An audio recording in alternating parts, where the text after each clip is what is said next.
Hey everyone, welcome back to my channel, and today I'm going to be doing my summer 2020 TBR list. As you can see in the back, my bookshelves are pretty cleared out for me to show you all these books. There's a bunch of different books, classics, my standard mystery thriller novels that I like to read. There's a short story in here, there's a play in here, children's books, young adult books, a bunch of different genres across the board.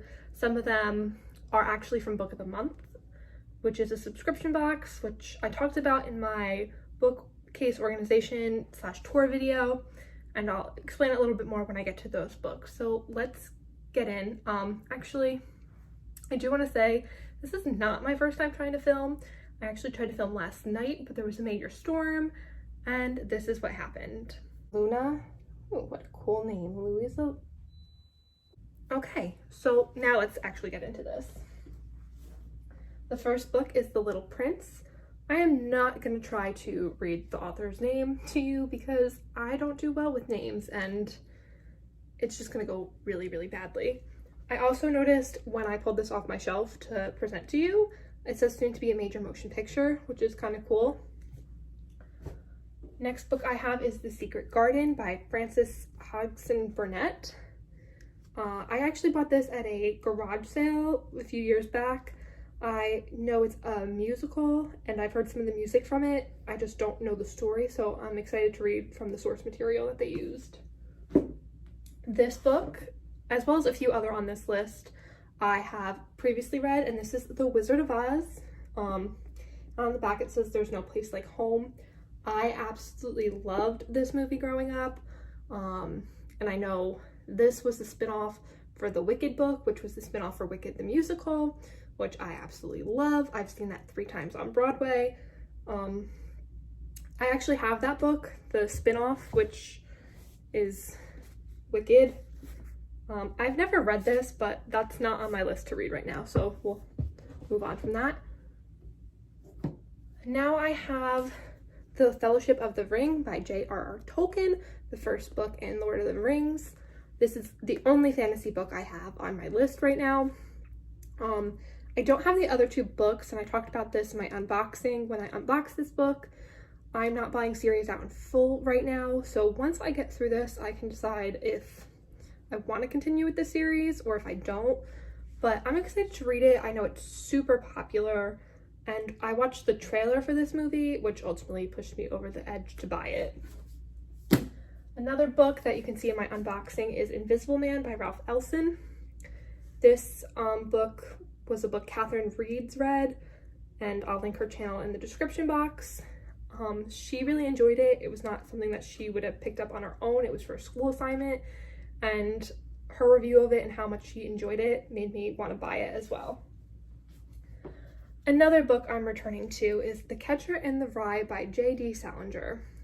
This book I read my junior year of high school, and I had a teacher that year who was very much, we need to analyze, be doing a deep study of this book, and I had a full notebook like this big of just notes. We literally took apart every word in this book pretty much, and I did not enjoy reading it, but I think it's partly because every little word had to be analyzed and studied, and therefore I couldn't just read it and enjoy it.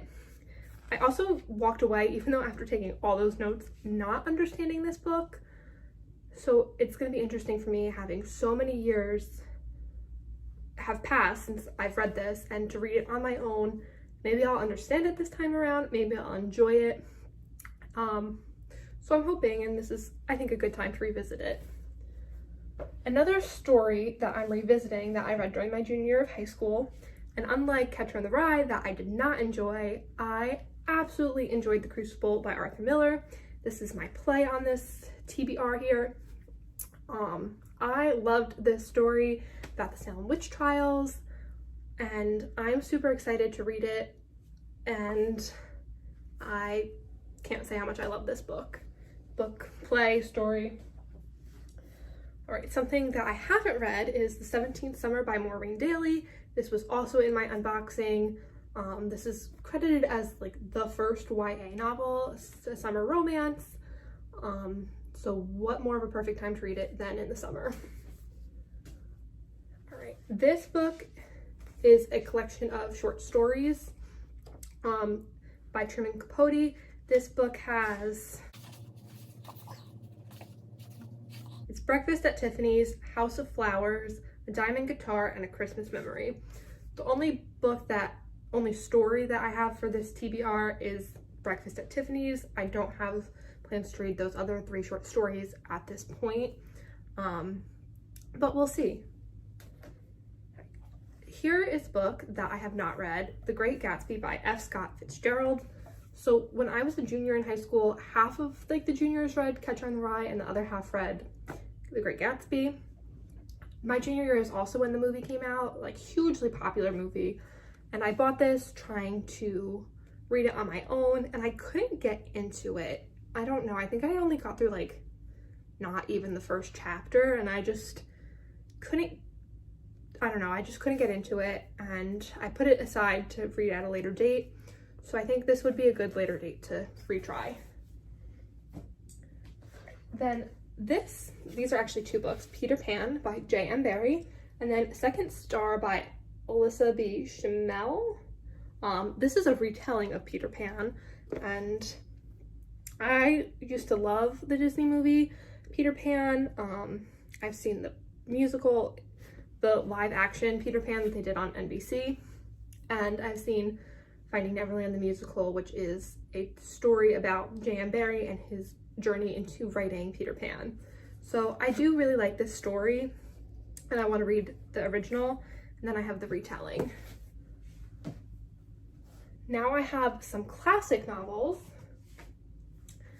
This is actually 4 novels in one. It's Sense and Sensibility, Pride and Prejudice, Emma and Persuasion.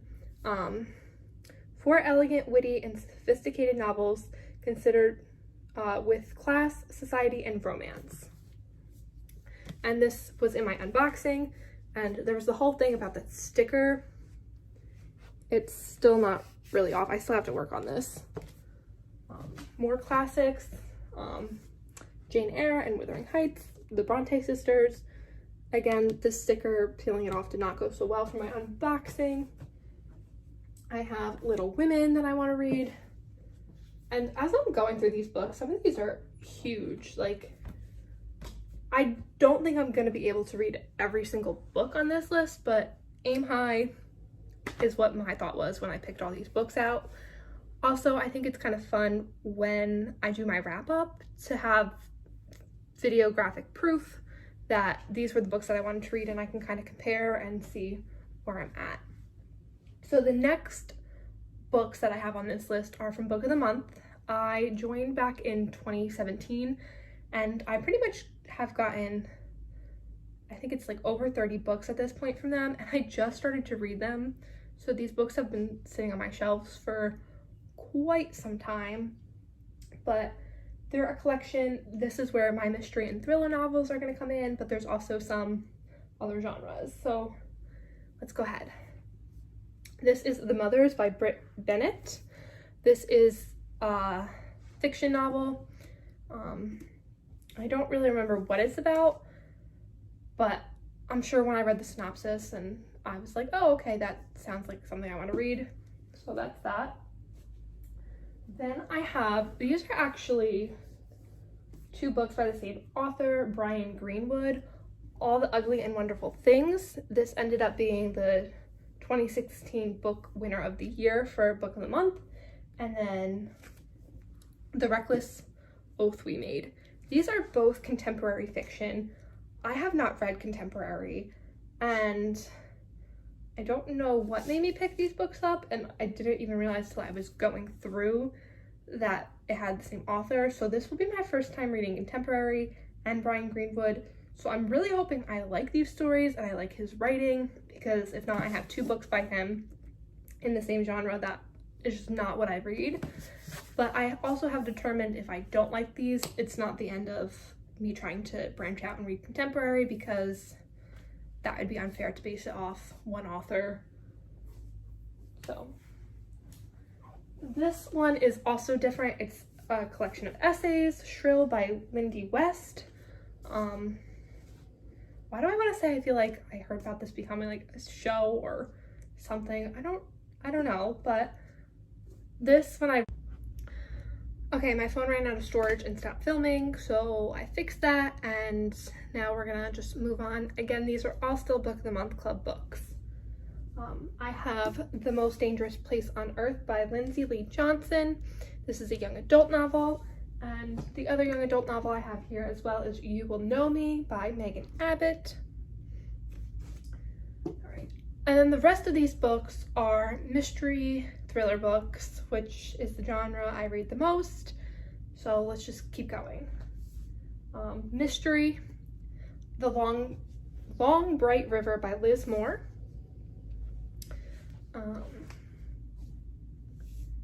The Broken Girls by Simone St. James. Two Girls Down by Louisa Luna.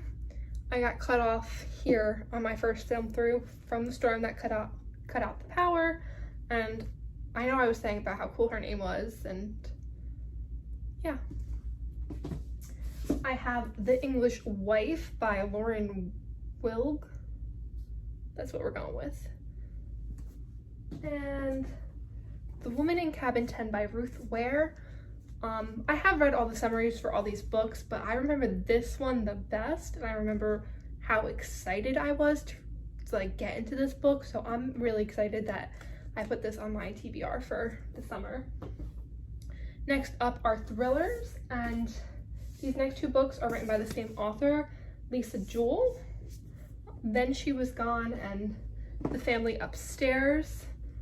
So I hope I like her writing because I have two of her novels, and yeah. This one, you can just tell from the title, it's a thriller, Lock Every Door by Riley Sager. Yeah, this, I remember reading the synopsis and being like really kind of freaked out by it. Like, not something I want to read home alone when the power cuts out. So that happened to me another time too, for Into the Water, and I talked about that in my quarantine wrap-up of how I literally finished the novel, closed it, power went out. It was like 2 in the morning. I don't want a repeat of that. Okay, next up we have A Nearly Normal Family by M.T. Edverson.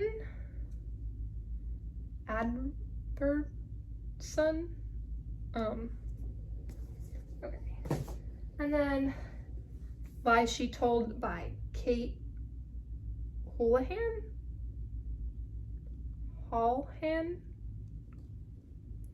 Okay, and then we have one last novel, which is actually a true crime novel. I have like 2 other books in my collection that are true crime, but I haven't gotten around to reading any of them yet. And this is After the Eclipse by Sarah Perry. It's a mother's murder and a daughter's search, a memoir. So yeah. Okay, this video is finally done. I mean, a thunderstorm, running out of space on my phone, but I did it. I got through it, and yeah, thank you for watching. And so these books are for summer 2020. So in September, look out for the summer 2020 wrap up, which we can compare and see if I actually got through all these novels. I don't know, I aimed really high here, but here's hoping, and I will see you soon for the next video. Bye!